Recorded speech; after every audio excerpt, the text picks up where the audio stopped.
Kottayam medical college ആശുപത്രിയിലെ കെട്ടിടം തകർന്നു വീണുണ്ടായ അപകടത്തിൽ സ്ത്രീക്ക് ദാരുണാന്ത്യം.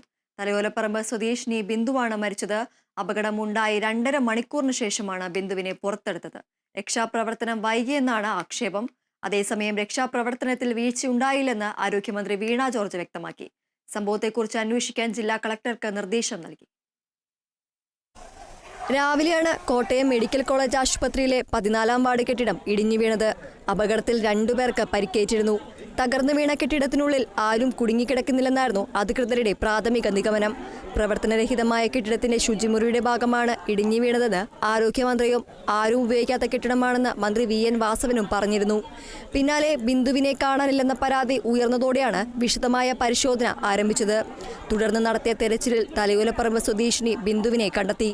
തകർന്ന കോൺക്രീറ്റ് സ്ലാബുകൾക്കിടയിൽ നിന്നും വളരെ ശ്രമകരമായാണ് ബിന്ദുവിനെ പുറത്തെടുത്തത്. അത്യാഹിത വിഭാഗത്തിലേക്ക് മാറ്റിയെങ്കിലും ജീവൻ രക്ഷിക്കാനായില്ല. സംഭവത്തിൽ രക്ഷാപ്രവർത്തനം വൈകിയെന്ന ആക്ഷേപവുമായി പ്രതിപക്ഷ MLA-മാർ രംഗത്തെത്തി. പിന്നാലെ വീഴ്ചയുണ്ടായിട്ടില്ലെന്നും പ്രാഥമികമായി ലഭിച്ച വിവരമാണ് പങ്കുവച്ചതെന്നും ആരോഗ്യമന്ത്രി പറഞ്ഞു.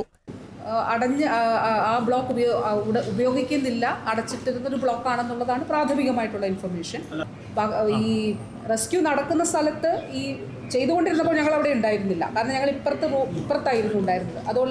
അതോടൊപ്പം ഇപ്പുറത്തെ ബ്ലോക്കിലും എത്തിയിരുന്നു, കാഷ്വാലിറ്റിയിൽ പോയിരുന്നു, മുറിവേറ്റവരെ കണ്ടിരുന്നു. അപ്പോൾ ആ സമയത്ത് തീർച്ചയായിട്ടും ആരെങ്കിലും അതിൽ അവിടെ ഉണ്ടോ, കുടുങ്ങി കിടപ്പുണ്ടോ എന്നുള്ളത് പരതുന്നതിന് തന്നെയാണ്, അന്വേഷിക്കുന്നത് തന്നെയാണ് അത് കൊണ്ടുവന്നത്. അല്ലെങ്കിൽ അപ്പോൾ അത് കൊണ്ടുവരേണ്ട കാര്യമില്ല. അത് തീർച്ചയായിട്ടും അതല്ലാതെ ഒരു പ്രവർത്തനം അവിടെ നടന്നിട്ടുണ്ടോ അത് നോക്കാം നമുക്ക് എന്താണെന്ന്. തകർന്നു വീണത് ഉപയോഗിച്ചുകൊണ്ടിരിക്കുന്ന ശുചിമുറിയാണെന്ന് രോഗികളും കൂട്ടിയിരിപ്പുകാരും വ്യക്തമാക്കി. ഉപയോഗിച്ചുകൊണ്ടിരുന്ന ബാത്റൂം ഞങ്ങൾ എല്ലാവരും അവിടെ പൊക്കോണ്ടിരുന്നത്. മകളുടെ ചികിത്സയ്ക്കായാണ് ബിന്ദു ആശുപത്രിയിലെത്തിയത്.